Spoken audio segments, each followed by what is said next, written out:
can I say it's, I've been having a lot of Zoom calls this morning, and at times we've been having problems getting through, which is why I wasn't sure what was happening. And if you're getting a feedback on my phone, just let me know, because I think so many people are having Zoom conferences. Sometimes the system seems to just be overloaded.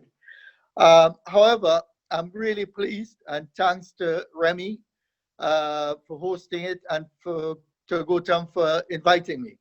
I'm really pleased to be part of this and to talk to you for a few minutes on innovation mastery for education, industry, and commerce. The topic is very interesting because we're talking about innovation and mastery.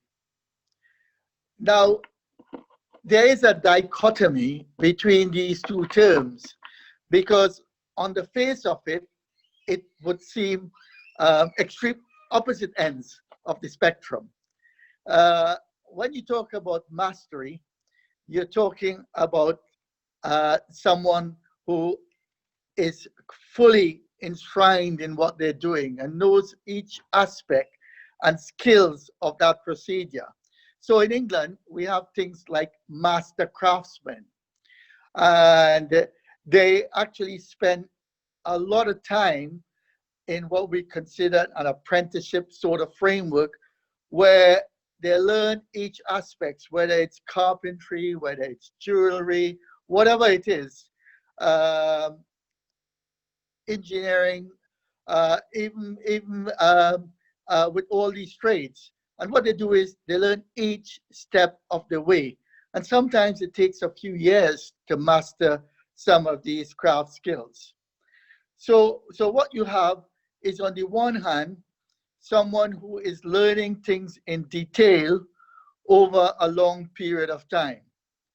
But on the other hand, innovation, as we know, is thinking out of the box, ignoring a lot of accepted practice, and ignoring a lot of norms to be creative and come up with something new. So how do they relate to each other?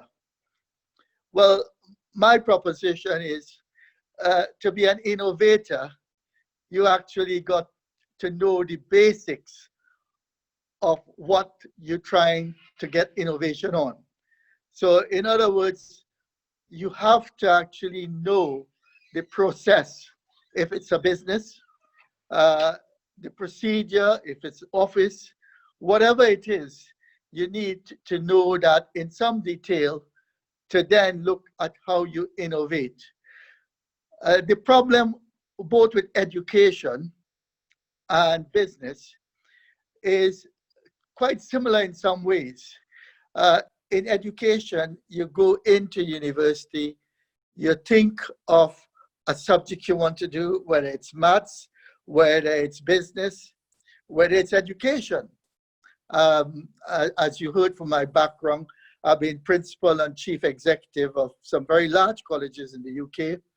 And education process tends to have some rigid aspects to it in terms of pedagogy and how you do lesson plans and that sort of things. I'm also a qualified chartered certified accountant, so I have worked a long time in business. This is why productivity is one of my loves, because as an accountant, you're always looking at how you improve business performance. But sometimes you work with a big company, and again, the process is enshrined. And to make innovative changes, people think it's usually from the top. I'm giving you a paradigm now, the way after this coronavirus, what is demonstrated to us, and how I think business, despite all the sadness and despite all the hardships, can learn from this process, and education as well. The difficulty with universities is you have faculties and you have disciplines, and people see themselves as an accountant or a marketing person or an engineer. To really be innovative, you need to understand the full picture. And therefore, I think even starting with education, while you might be doing mastery in that you want to be an accountant and it takes a special skill. And this is why sometimes we have, where does the term master's degree come from? I'm a master's in business administration. That tend to indicate that you've developed a lot of skills, so you're mastering something. We know from practice that having a master's degree is only the beginning of the journey, just like being an accountant. So I think curriculum in education has to be much more flexible. And if someone is studying a degree, whatever it is, like education, for example, while they learn a lot about the theoretical underpinning knowledge in education, how students learn, what technologies you use, I think educationalists should also spend some time in things like a technology department. They should also understand and maybe do a couple subject options in business, because as we all know, education, it's in a lot of ways a business. You have a lot of staff, you have students, you have outcomes. Universities have large campuses, they have a lot of extra sources of income, they work for business. So as an educationalist, you need to understand the concepts of different aspects, similarly engineered. So I think one of the ways of getting innovation and mastery link is interdisciplinary studies at the university level, where people actually look at how they could mix and match their subjects and not be into a rigid format. So that's one way from the education point of view. But from business, I do a lot of work with NOCN, a national awarding body in the UK. And the only awarding body that I'm aware of that has undergraduate and postgraduate level equivalent in productivity. And what they do in their programs, which is amazing, is they not only look at the technical aspects of Kaizen, Toyota Kata, and all these techniques and engineering solutions, they look at things like critical thinking. And Remy was just talking about leadership. Well, you know, if you're a leader and you haven't understood about critical thinking, problem solving, all these sort of things, it's not just about doing an accountancy module or a marketing module that makes you a leader. It's your flexible approach, your thinking skills, your critical analysis of problems, and then looking at solutions. But a lot of time people think this comes from the top. And what I would suggest, the most successful dynamic organizations, a lot of the important changes come from the bottom and work up. So therefore, sometimes companies have innovation teams or an innovation department. But the only way you could be innovative is if you look at your whole operations. So I've done a lot of work in seafood, and I've been controller of a seafood company, a large one with trawlers, fish plants. And what I learned is how it's important to walk on the shop floor and talk to the staff. Because the staff who, you see, a complex problem has always to be broken down into simple areas to look at solutions. With problem solving, flexibility and simplicity is very important. Because if you think this problem is too big for me, it will never be solved. Now look at the search now for vaccines and treatments for this dreaded coronavirus. It's only when the medics build their teams, work with patients, work with the medical staff, look at what the symptoms are, then look at what they've done before. Because medics who will find solutions for this virus are not overnight coming into the field. They actually understand the way the body works, the way drugs work, the way virus works, and they put that knowledge to innovate, to come up with a vaccine or with blood plasma or other treatments to start attacking this virus. And what has to be done is they have to look at it from a point of view how to break that down simply, but flexible. Whatever solutions they try, if it doesn't work, they have to try again. But at the end of the results, they have to come up with a new innovative drug, but through their mastery of their medical and pharmaceutical profession. And that only comes as well with teams.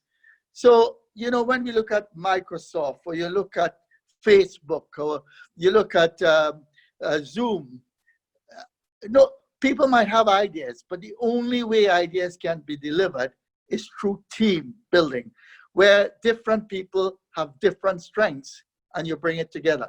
Business is the same.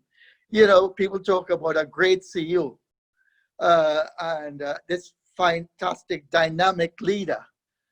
Well, you know, I've been a leader. I've been, as Remy said, I got a OBE from the Queen because of my leadership at the Grimsby Institute. I got an Outstanding Star Award for leadership. My organizations have been very innovative. At Grimsby Institute, where John was also a member of the team, John Heap, we did things no other colleges have ever done, in that every academic discipline we had a business.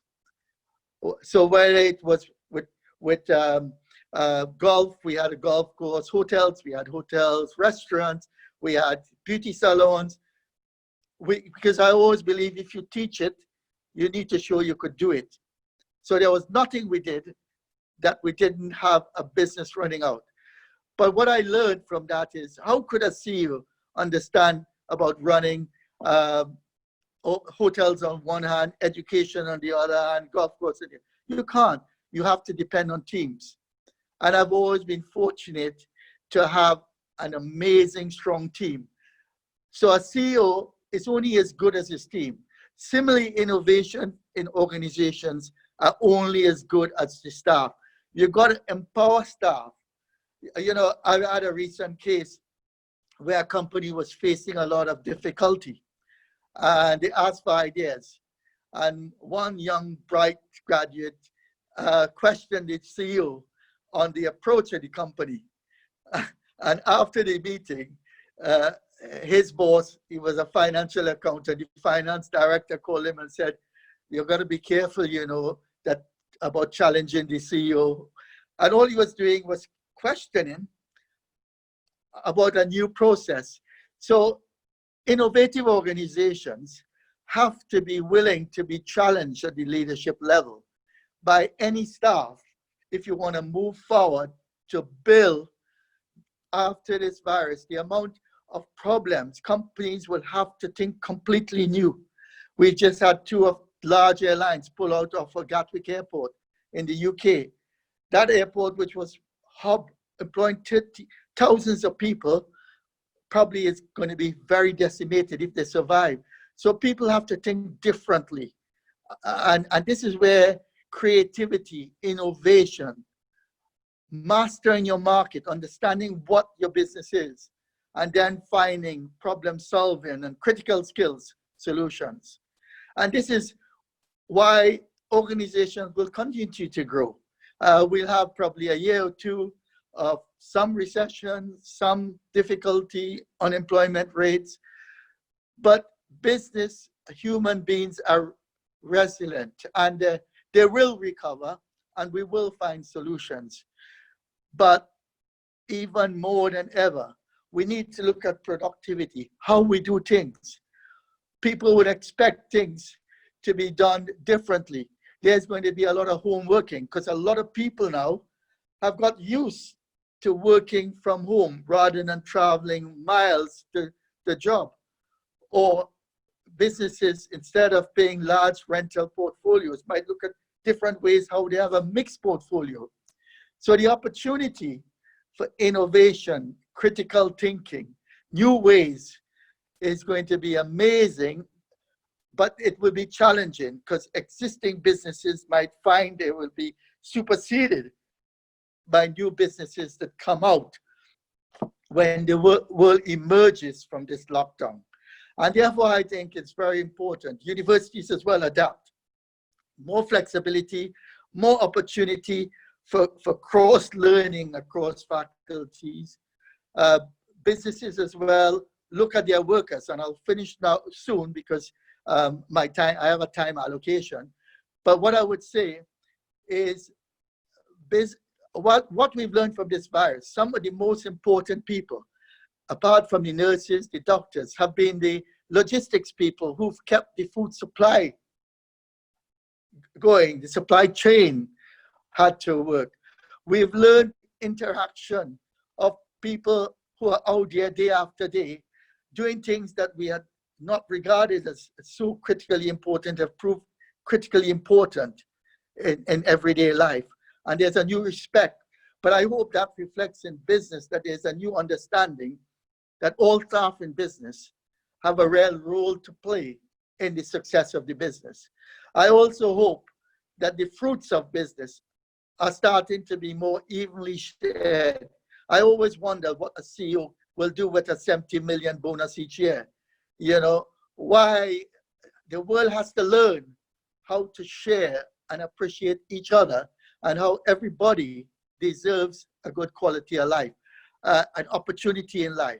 Because things like viruses doesn't recognize nobody, and anybody is susceptible. And we as human beings have got to learn the inner value of appreciating people, respecting people, whatever they do.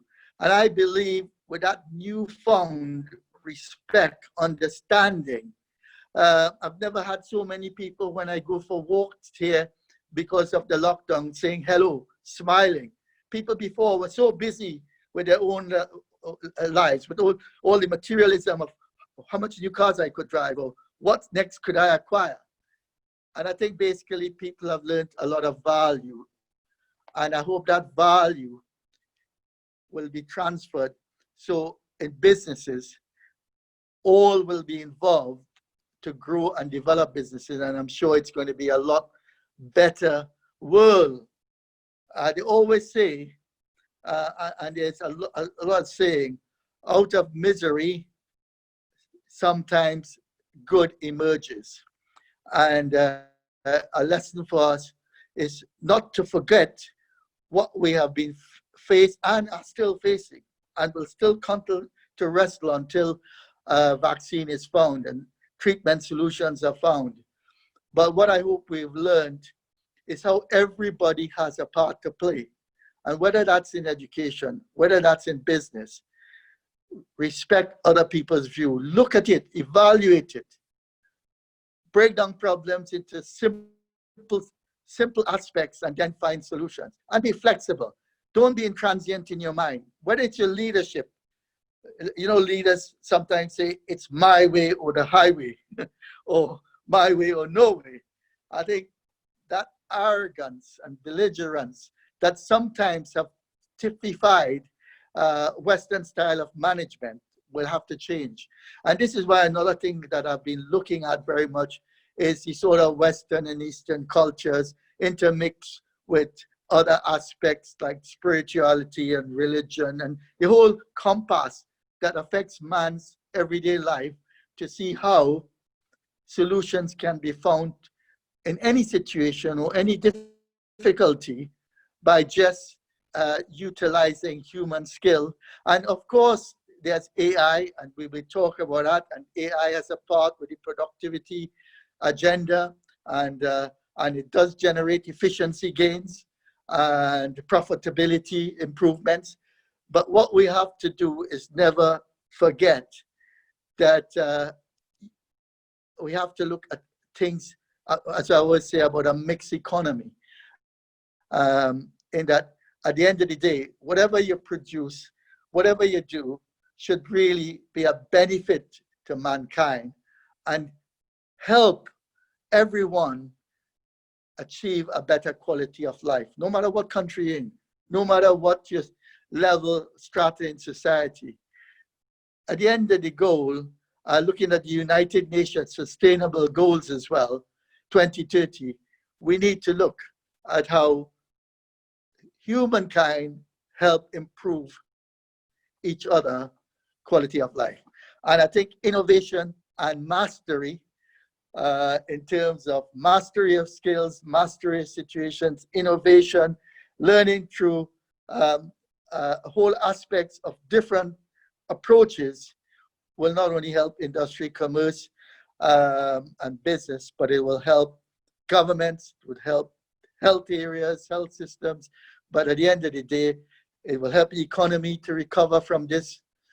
But at the end of the day, my main interest is that we help human beings have that improved quality of life.